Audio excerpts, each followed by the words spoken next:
Hola, ¿cómo les va? Bueno, estamos ahora en trigonometría. Espero que no los haya dejado exhausto el profesor de geometría. Eh, Así que bueno, me vuelven a ver. Yo no los puedo ver a ustedes, todavía no los conozco. Eh, Así que bueno, hoy vamos a empezar con Pitágoras, que les puede ser útil para, ¿cómo es? Resolver algunos ejercicios de la guía, de la segunda hoja también. Y entonces, primero tenemos que plantear que es para triángulos rectos. Eso es lo principal. Y vamos a ver acá. El cuadrado, a ver, lo que antes les digo antes de empezar, sáquense de la cabeza lo que dijo Homero, pues está mal. No solo porque había dicho mal el triángulo donde se ubicaba, sino que además estaba mal enunciado. Y después lo voy a comentar. En todo triángulo recto, el cuadrado de la longitud de la hipotenusa es igual a la suma de los cuadrados de la longitud de los catetos. O sea, si yo acá, como dibujé, tengo un triángulo recto de una longitud de un lado de 6, del otro de 8, si yo hago 6 al cuadrado, quedaría 36. Y 8 al cuadrado, quedaría 64. La suma de esto nos va a dar 100, que es 10 al cuadrado. Como un ejercicio interesante, yo lo hice acá, pizarrón, dibujen como creo que se le habrá ocurrido a Pitágoras, de hacer, por ejemplo, dividir en cuadrados. Yo, por ejemplo, tomé 1 centímetro para cada lado, para cada cuadrícula, y yo lo extendí e hice una superficie cuadrada según el lado del triángulo, el cateto. Recordemos que 6 y 8 están aquí, son los catetos, son los que tocan, eh, y ahí, en rojo, tocan el ángulo recto.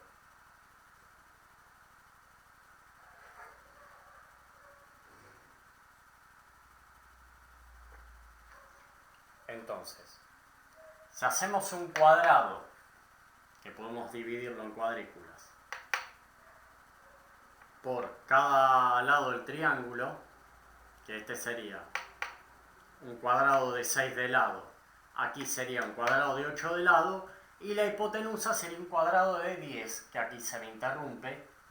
Si contamos las cuadrículas que vamos a tener en cada lado, las tenemos que hacer de la misma distancia, yo hice de 1 centímetro, vamos a poder contar gráficamente que nos va a dar el mismo número de cuadrículas en el cuadrado formado por la hipotenusa que en los cuadrados formados por los catetos. O sea, la fórmula sería esto. Cateto 1 al cuadrado más cateto 2 al cuadrado va a ser igual a hipotenusa al cuadrado. Teorema fundamental para todo lo que sea trigonometría y geometría también. Lo vemos aquí, pero bueno, todos ustedes estarán viendo también geometría y lo van a utilizar bastante. Y antes que me olvide, Homero había dicho que en un triángulo isósceles la raíz cuadrada, la suma de las raíces cuadradas de los lados de un triángulo isósceles, estaba mal, recto, es igual a la raíz cuadrada del lado restante. Pésimo, pésimo por donde lo vean. En inglés no estaba tan mal, pero fallaba lo del triángulo. Y ahora vamos a seguir, para redondear lo de las últimas clases, con las funciones trigonométricas opuestas.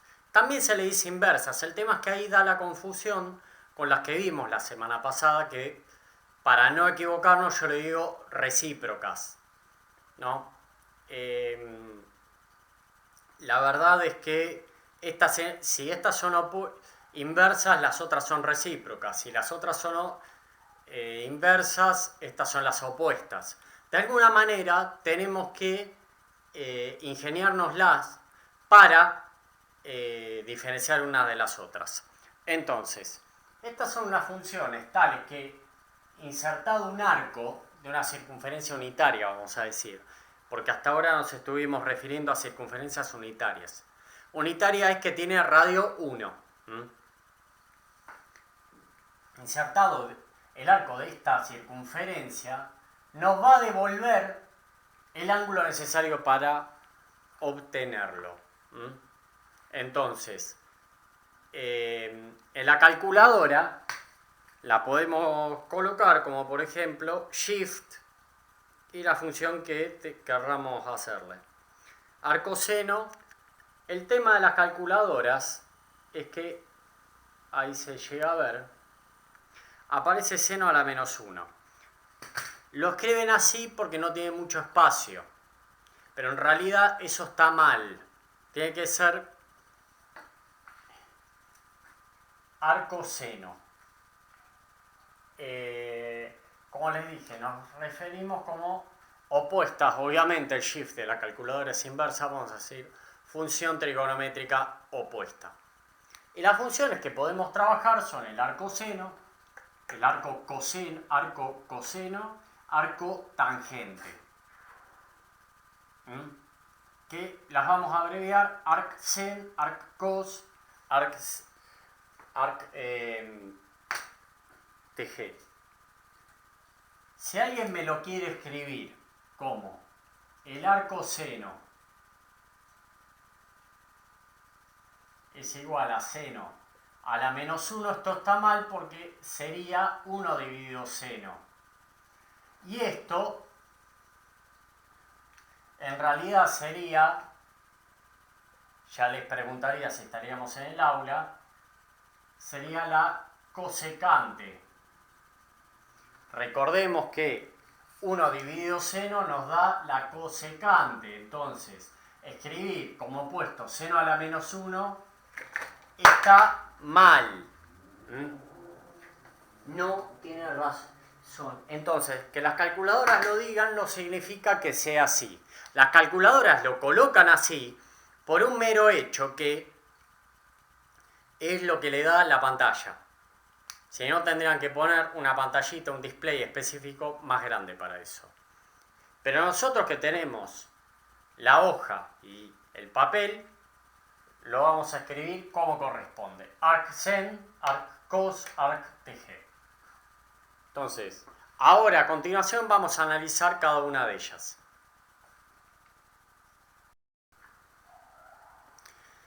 Bueno, y ahora, como les dije, vamos a empezar a detallarlas.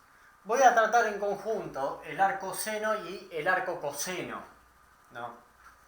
Y nos va a dar un poco extraña de lo que teníamos acostumbrados porque sabíamos que las funciones trigonométricas se extendían hacia la derecha o hacia la izquierda, ¿no? Tomando el eje de los ángulos como horizontal, como la abscisa.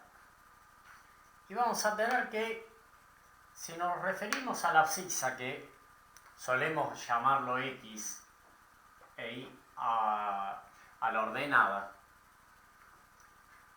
no va a ir más allá de 1 ni de menos 1. Y esto pasa, ¿por qué? Porque las funciones que teníamos, que era tanto el seno como el coseno, no pasaban de 1 ni de menos 1. Entonces, acá le vamos a ingresar un valor de arco y nos va a dar un ángulo. Fíjense que el eje vertical son ángulos que están en radianes. Pi, 2pi, 3 medios de pi, pi sobre 2. Positivo y negativo. Entonces, si nosotros ingresamos uno de los valores que nos dé un coseno, obligatoriamente nos tiene que dar un ángulo. ¿Qué nos va a dar? Un número sin dimensiones. Es lo que nos da como devolución una función trigonométrica, bueno, ahora le ingresamos un número sin dimensiones y nos va a devolver un ángulo. Ahora, ¿qué forma tiene? La misma del seno y el coseno, pero volteadas 90 grados. Por eso es que tienen esta forma, van hasta arriba y van hasta abajo. Esto así como está no es en sí función, porque no son biyectivas. Para un mismo valor de ordenada tenemos varias imágenes. Y aparte el dominio está muy acotado. O sea, no es bidireccional. Si nosotros acotáramos entre pi sobre 2 el arco coseno y menos pi sobre 2, sí sería biyectiva. Para el coseno sería entre 0 y pi. Pero bueno, es un dato que en estos momentos nos parece anecdótico. ¿Cómo las utilizamos en la calculadora? Bueno, haciendo un poquito de lugar acá, lo aclaro. El arco seno sería shift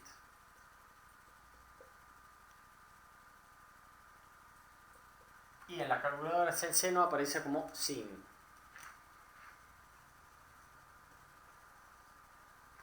Y el arco coseno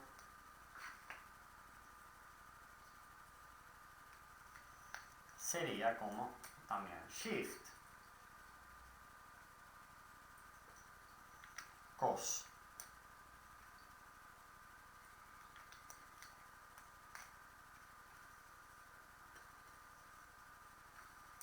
Antiguamente, cuando se tenían las tablas, que su profesor le enseñaron y aprendió con tablas, después utilizó calculadora, uno tenía que buscar, según la función trigonométrica, las páginas, qué valor empezaba a ser, era como el que teníamos, o sea, el arco, y después de eso recién nos fijábamos a qué ángulo le correspondía. Era un trabajo importante. La calculadora ayudó bastante. Y cuando nosotros tengamos un valor, por ejemplo, arco coseno, yo voy a apretar, a ver cómo se ve, la tecla Shift, la tecla coseno, y después el valor que le quiera entrar, 0,5. Aprieto igual y nos va a dar un valor de 60. No me imaginaba. Un detalle muy importante a tener en cuenta con estas funciones. Yo no puedo ingresarle valores que están superiores a 1 ni inferiores a menos 1. Tiene que estar en esta gama de valores. Porque no existen. Si ustedes les ingresaran, por ejemplo, arco seno, ahí se lee, de 8, aquí está 8, a ver que ahí se vea, me da error. ¿Por qué? Porque no existe. La calculadora no le va a dar un valor. Entonces, si llegan a ingresar valores que están fuera del rango de la función, de ambas funciones, le va a dar error.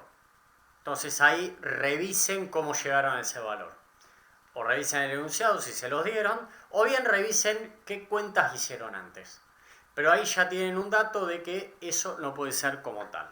Así que bueno, vamos a seguir con la que nos resta, que es el arco tangente. Y bueno, siguiendo con el arco tangente, vamos a tener, como les dije, que está volteado el mismo. Está volteado horizontalmente, tiene un espejamiento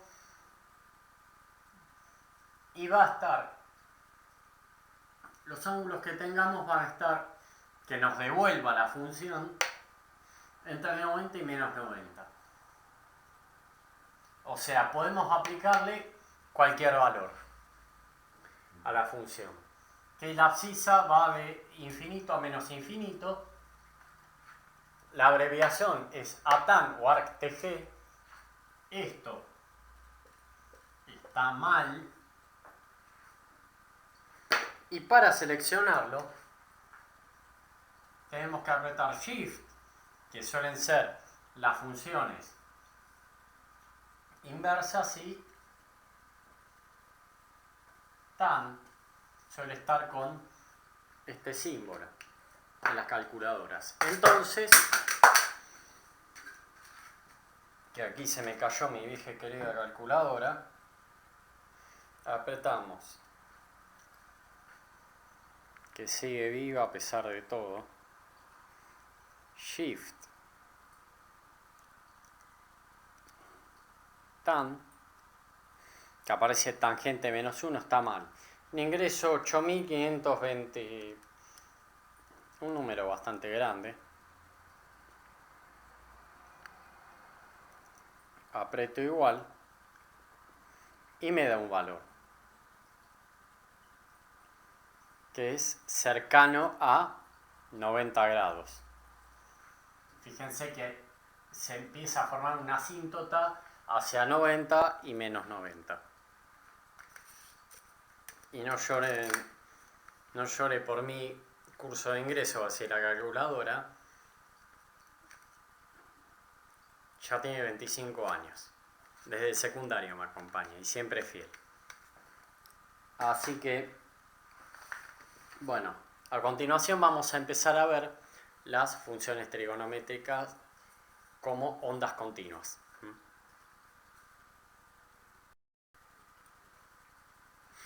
Y a continuación vamos a empezar a ver las funciones senoidales como ondas armónicas. ¿Esto para dónde les va a servir? Para todo lo que sea en la carrera con radiofrecuencia, para todo lo que sea electrotecnia. Justamente.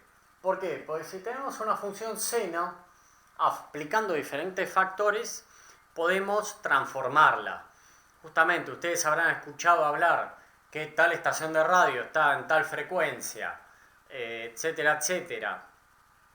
Bueno, esto es un principio de electrónica analógica que se utiliza muchísimo en la radiofrecuencia. Radiofrecuencia que se utiliza para la transmisión de los buques en alta mar, obviamente. O sea, pues me dicen, estamos en la era digital. Pero las transmisiones de radio por atmósfera se mueven a través de ondas armónicas periódicas en el tiempo. Por más digital que sea todo, la onda armónica de transmisión tiene que estar. La naturaleza la admite a ella. Entonces vamos a ver que determinada frecuencia nos sirve para algunas cosas. Por ejemplo, la tele abierta transmite una frecuencia, la televisión vía satélite otra. Y es lo que quiero que empecemos a aplicar. Trigonometría a una ciencia básica aplicada, ¿no? Que puede servir para la tecnología. Entonces, nosotros vamos a poder estirarla en horizontal esto. Entonces, nosotros sabíamos que una onda senoidal tomaba 2pi o 360 grados. Bueno, aplicándole factores, sea con el periodo, sea con la velocidad angular, esta va a ser la que más nos interese, pero están las tres relacionadas, la vamos a poder estirar horizontalmente. La podemos ampliar, que es vertical. Esto es con la amplitud. Y la vamos a poder desplazar tanto en horizontal, que este es el desfasaje, como el vertical, en vertical, que va a ser el valor medio que le apliquemos a la onda que traigamos. Y ahora vamos a analizar uno por uno estos factores. El primer factor que vamos a ver es el periodo de oscilación llamado T, T mayúscula, ¿no? No se confundan. Entonces, el tiempo transcurrido entre dos puntos equivalentes de la onda. Los puntos equivalentes puede ser, sabemos que son periódicas. Podemos tomar como el máximo. Entonces, esto sería T. Si bien nosotros tenemos en la abscisa, en el eje horizontal, los ángulos, cuando trabajemos, o trabajen ustedes con ondas senoidales para representar una tensión, una onda de radio, va a ser en función del tiempo. Por eso un poco los quiero ir habituando. Entonces, se puede hacer, por ejemplo, de este punto a este punto, de este punto a este punto. No tiene que ser. Pasa que solemos tomar los más representativos, como donde inicia la onda, que vendría a ser aquí, etcétera. Que vendría aquí, se vuelve a generar. Siempre hablando de la roja, ¿no? De la onda roja, que sería esta de aquí. Por eso tomo entre dos puntos equivalentes de la misma onda. Ahora, fijémonos que yo puedo a las diferentes ondas senoidales, sean ángulos. Si, por ejemplo, nosotros tomáramos tiempo, que sería acá 360 grados, el ángulo, ¿sí? Que serían 360 grados, nosotros podríamos hacer que en este punto de 180, que puedas completar un ciclo, una onda en 180 grados. Por ejemplo, la verde, que eventualmente el periodo de esta sería bastante menor. Este es T2 y este sería T1. Vamos a hacerlos en rojo para que el código de colores se mantenga.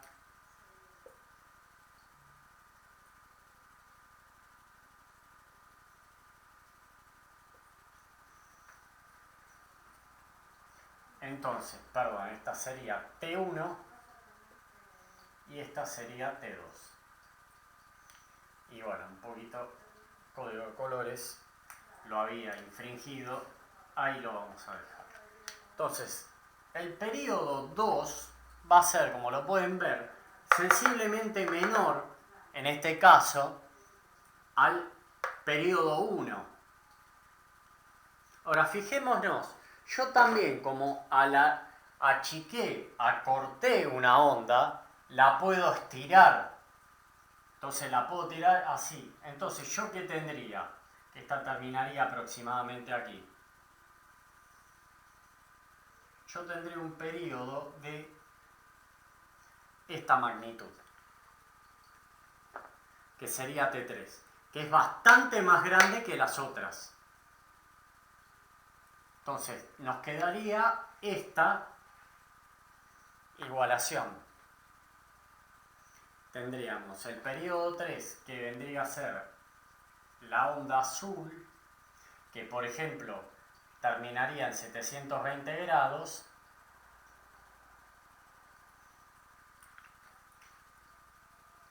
La onda roja, que sería la que más estuvimos viendo, que termina en 360, y la onda verde,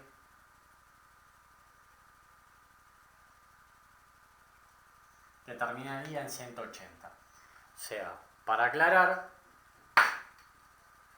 periodo, que si bien periodo es en tiempo, pero bueno, acá todavía no manejamos esa variable, vamos a ponerlo en grados, sería 180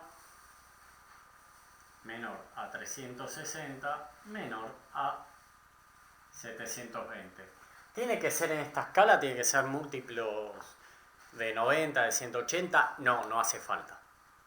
Pero yo lo estoy haciendo como para que sea más visible en el gráfico y puedan darse una idea más simple con números redondos que conocemos.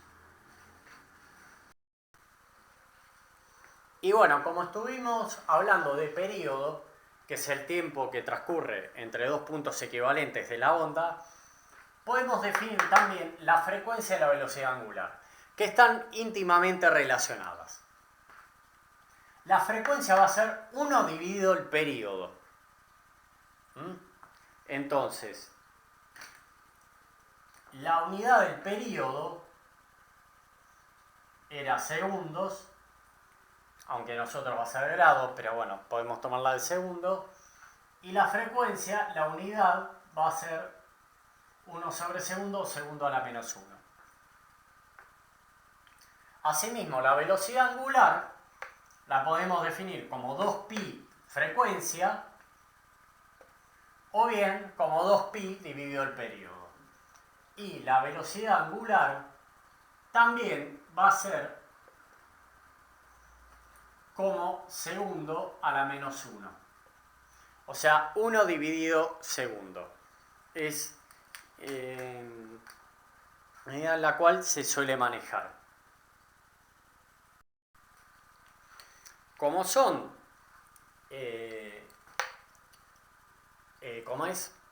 magnitudes opuestas y recíprocas, o sea, inversas al periodo, tanto la frecuencia como la velocidad angular, recordemos que esto es una función hiperbólicas, equiláteras, para que no recuerda que es hipérbola, una cosa así. Cuanto más alto el valor tengo, el resultado es más bajo y viceversa. Cuanto mi valor es más bajo, más grande el resultado. Entonces,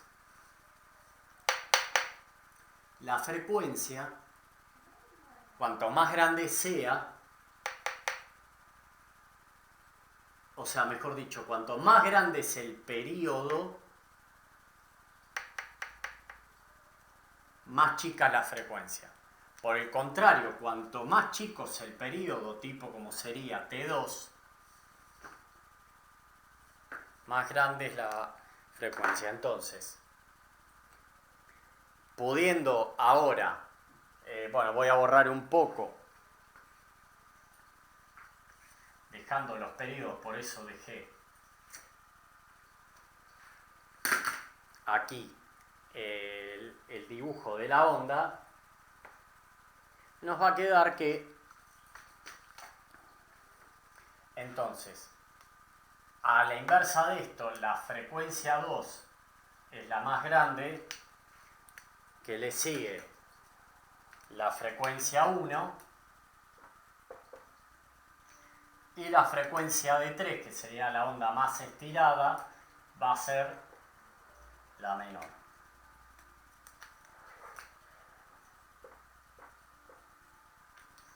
Ahora, la velocidad angular, fíjense que es directamente proporcional a la frecuencia.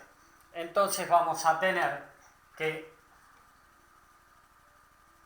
nos ocurre algo semejante .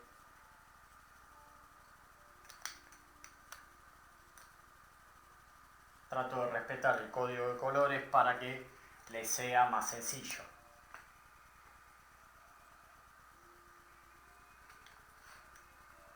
Fíjense que el periodo es inverso tanto a la frecuencia como a la velocidad angular, ¿no? O sea, cuanto más comprimida está, tenemos o un periodo menor, que es el verde, o valores más grandes de frecuencia y de velocidad angular. Piensen que cuando tenemos ondas de alta frecuencia, la longitud de onda es más pequeña, como se dice. Que eso lo van a escuchar también en comunicaciones. Entonces, esto tienen que tener en cuenta cómo variar según las ondas. Y un poco yendo a la definición de velocidad angular, podemos decir que es la velocidad a la cual el radio de circunferencia, pues recordemos que el radio va formando sucesivos ángulos, como vieron en el GIF que le propuse, es la velocidad a la cual el radio de la circunferencia barre el giro. O sea, es a la velocidad a la cual se va moviendo el radio de circunferencia. Para ser más gráfico, me tomé el trabajo de buscarlo, pausar el video, no es que lo tenía preparado. Entonces fíjense que el radio de circunferencia va barriendo la onda y forma la onda senoidal.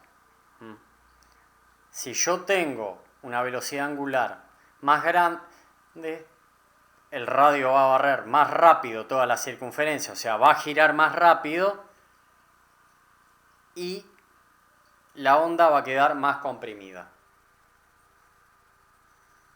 Así que podemos seguir con los siguientes. Bueno, siguiendo con otro de los factores que afecta a la onda senoidal, tenemos la amplitud, que la estira, la amplifica. O sea, sería el valor máximo que alcanza la onda. Entonces va a ir desde el eje nulo, el eje cero, hasta, ¿cómo es? El máximo que alcance. Entonces, si la onda verde es la 1, vamos a tener, ahí en verde estoy marcando cuánto sería la amplitud de 1, la amplitud de 2 y la amplitud de 3 sería la roja.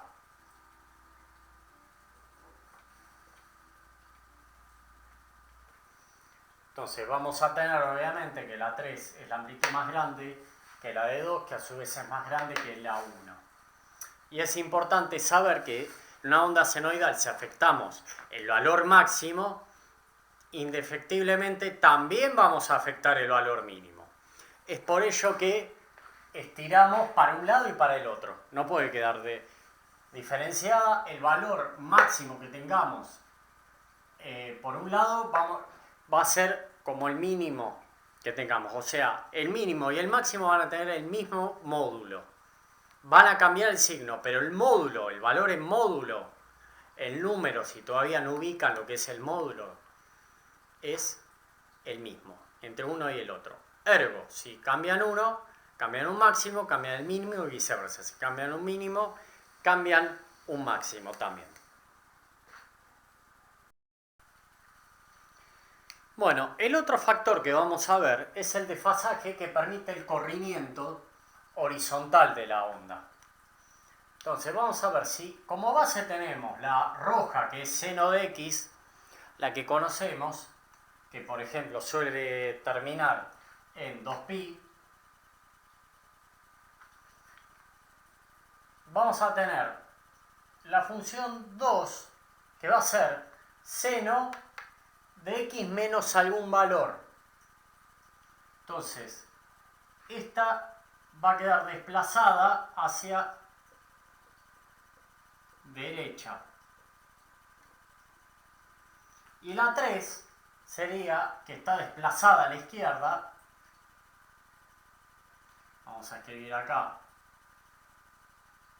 Mueve, aunque no es el mejor de los términos. Y la 3, como yo le sumo un valor, desplaza hacia izquierda.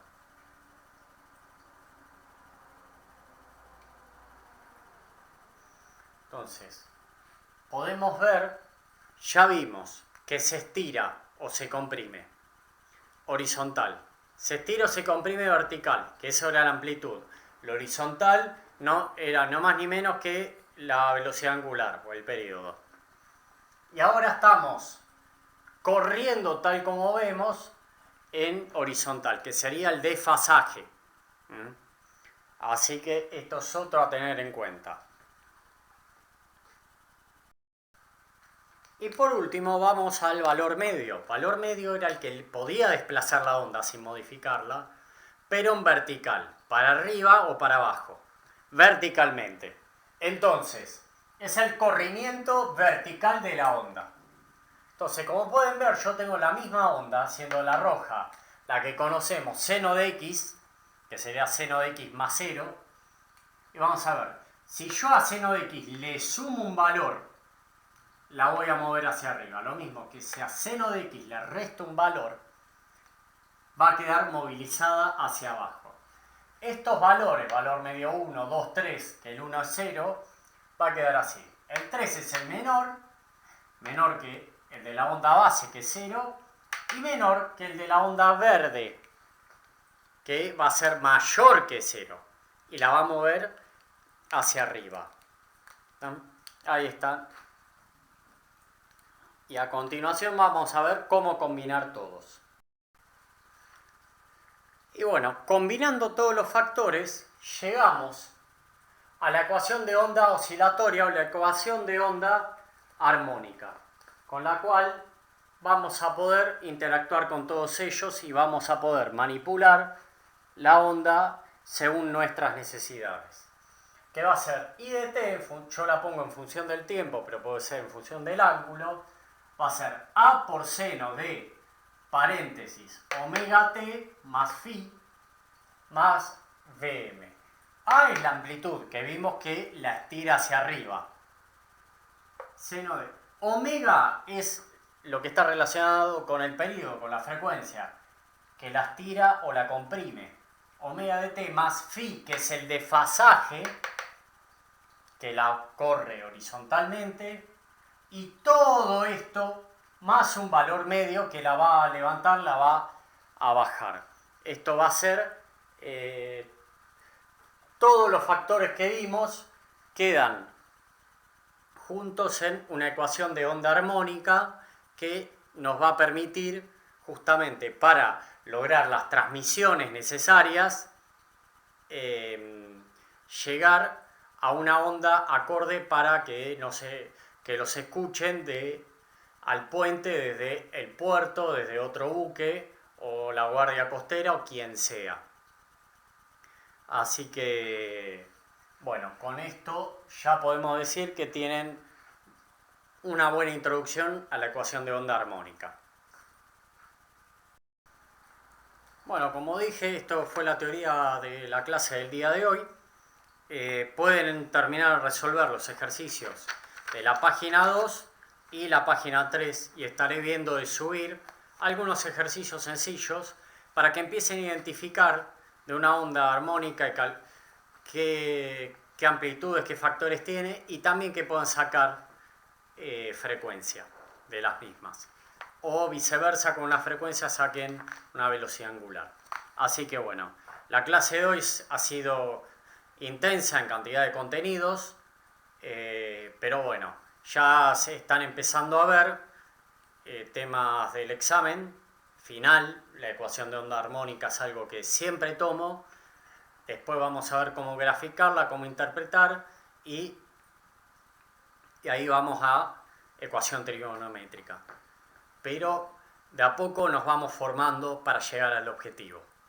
Así que paciencia, que es un largo camino.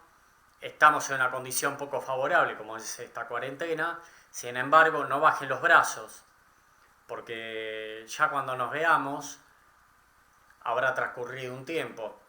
No sé cuánto será, pero todo este tiempo que tenemos es valioso para empezar a estudiar, a dejar temas cerrados. Vale lo mismo para la geometría, que ya lo de segmentos es otro tema que me interesa. Después lo mencionaré en el correspondiente espacio. Así que bueno, espero que puedan aprovecharlo y me verán en el siguiente video. Nos contactaremos vía foro de la plataforma Claroline. Suerte.